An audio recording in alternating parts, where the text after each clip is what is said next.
านวัฒนามากับทีมงาน5 คนเพิ่นว่าเพิ่นเห็นไว้แล้วว่าซั่นเป็นโต๊ะอ่านหรือว่าแถวเชียงขวางของโต๊ะแก้วเลยเนาะฝั่งไทยห้องโต๊ะอ่านทางตำเหนือเพิ่นห้องโต๊ะวาวโต๊ะวาวโต๊ะลานเบอร์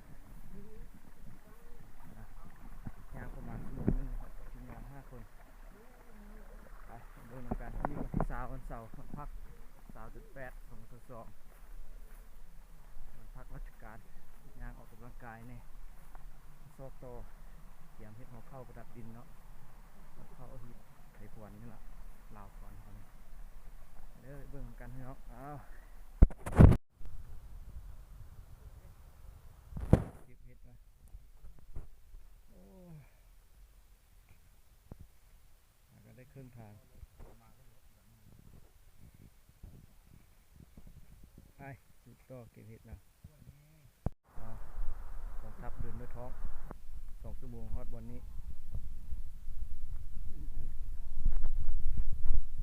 น้อยจึงสืบต่อ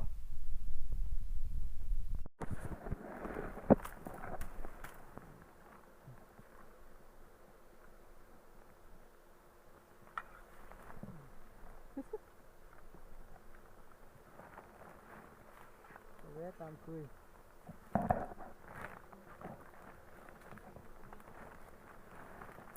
เอาข้างนี้เลยก็เอาเบอร์เอาวานนี่วะ